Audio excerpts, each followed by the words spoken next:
Assalamualaikum warahmatullahi wabarakatuh. Kembali kita bergabung dalam pembelajaran daring Bahasa Indonesia kelas 8. Selamat mengikuti.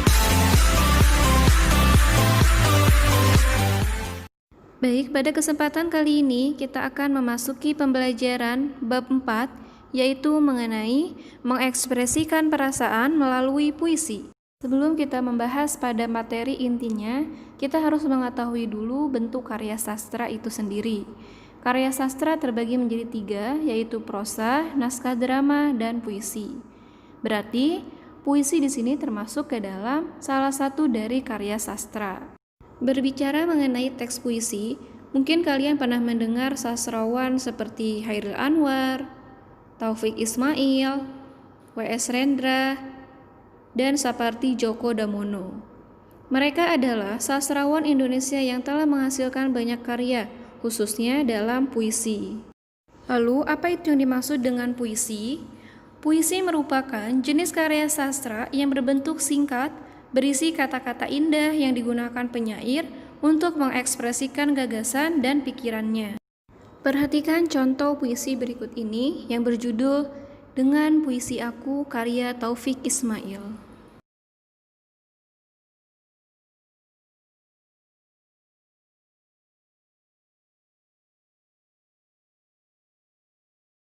Dalam puisi tersebut, tampak bahwa sang penyair menjelaskan bahwa puisi dapat menyampaikan segala ekspresi dan suasana yang dirasakannya.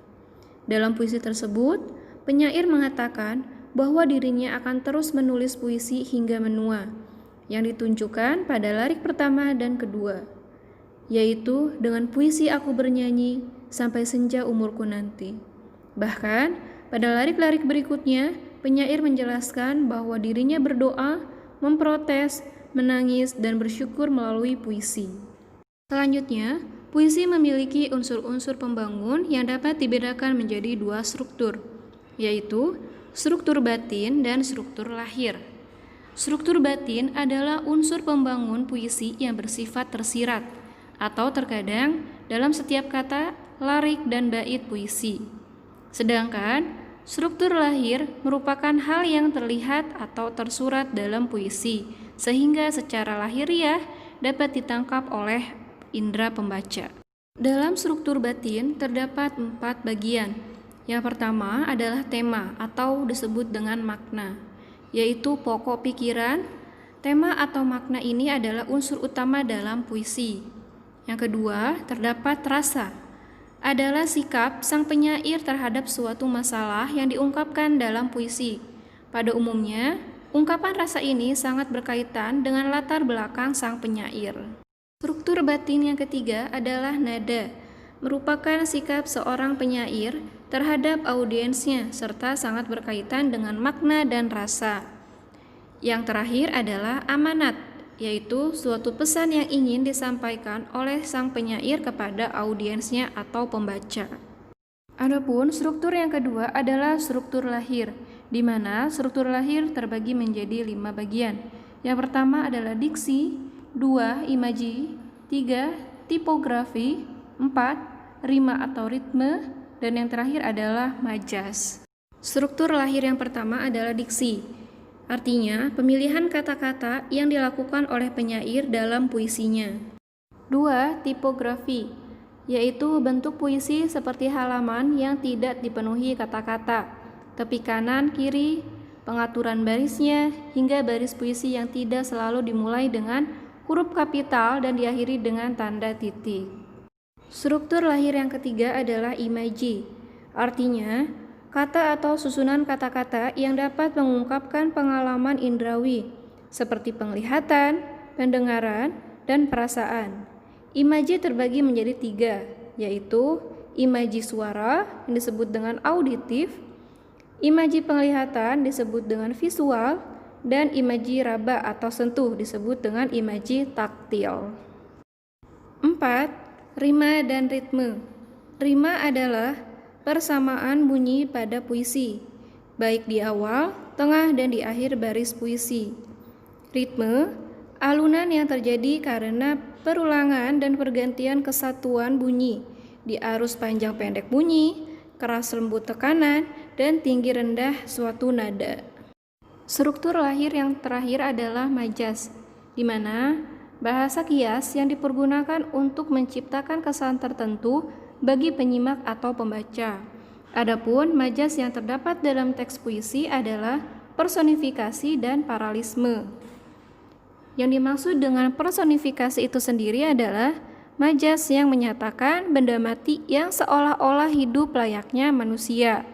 Sebagai contoh, tanaman padi di sawah melambai-lambai tertiup angin. Nah, itu yang dimaksud dengan majas personifikasi. Karena biasanya yang melambai itu siapa? Manusia, tapi di sini diartikan sebagai benda yang mati, yaitu padi. Dan yang dimaksud dengan majas paralisme adalah majas yang mengulang kata di setiap baris yang sama dalam satu bait di dalam penggunaan puisi. Sebagai contoh, kau berkertas putih, kau bertinta hitam, kau beratus halaman, kau bersampul rapi. Apa yang diulang yaitu terdapat pada kata kau. Baik, simaklah pembacaan puisi berikut ini. Tuhanku, dalam termangu aku masih menyebut namamu. Biar susah, sungguh, mengingat kau penuh seluruh. Cahayamu panas suci, tinggal kedip lilin di kelam sunyi. Tuhanku, aku hilang bentuk, remuk. Tuhanku, aku mengembara di negeri asing. Tuhanku, di pintumu aku mengetuk. Aku tidak bisa berpaling.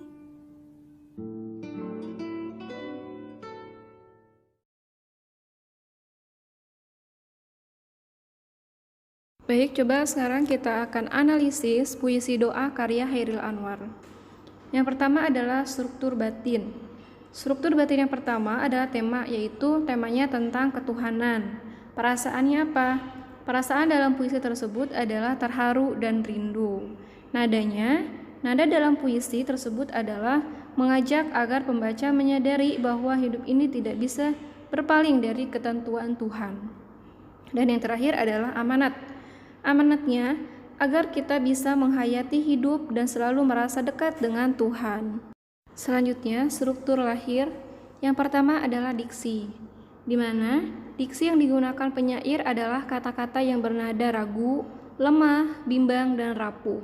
Sebagai contoh, pengarang menggunakan kata-kata dalam termenung, biar susah sungguh, aku hilang bentuk, remuk. Nah, itu adalah penggunaan kata atau pemilihan diksi. Yang kedua adalah tipografi, penulisan rata kiri. Bagian kanan tulisan terlihat tidak teratur, terkesan singkat dan indah karena tiap baris puisi hanya disusun oleh beberapa kata saja. Setiap baris tidak diawali dengan huruf kapital, beberapa baris diawali huruf kapital dan lainnya diawali huruf kecil. Selanjutnya, imaji yang terdapat dalam puisi tersebut adalah imaji penglihatan, yaitu terdapat pada kalimat tinggal kedip lilin di kelam sunyi. Imaji pendengaran, aku masih menyebut namamu. Imaji taktil, cahayamu panas suci. Selanjutnya, gaya bahasa atau majas yang digunakan adalah biar susah sungguh mengingat kau penuh seluruh. Tuhanku, aku hilang bentuk remuk. Selanjutnya, rima. Rima akhirnya mempunyai pola tidak beraturan. Selanjutnya, pada poin B terdapat menyimpulkan unsur pembangun dan makna puisi. Yang pertama, kesatuan unsur pembangun puisi. Unsur pembangun puisi yang terdiri atas struktur batin dan struktur lahir tidak dapat dipisahkan satu sama lain. Sebagai suatu kesatuan unsur pembangun puisi, membantu pembaca untuk memahami puisi secara keseluruhan. 2. Pemaknaan puisi. Pemaknaan puisi dapat dilakukan melalui langkah-langkah berikut. 1.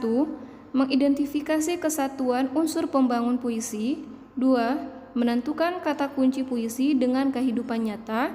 3. Mengaitkan maksud puisi dengan kehidupan nyata. 4. Memparafrasakan setiap bait puisi berdasarkan kata kunci dan realita. 5. Menyimpulkan keseluruhan isi puisi berdasarkan data yang telah dihimpun. Demikianlah video pembelajaran kali ini. Terima kasih sudah menonton dan menyimak pembahasan mengenai mengidentifikasi unsur pembangun teks puisi dan menyimpulkan unsur pembangun dan makna puisi. Semoga video pembelajaran kali ini bisa membantu pemahaman kalian dalam belajar mandiri di rumah masing-masing. Saya akhiri, wassalamualaikum warahmatullahi wabarakatuh.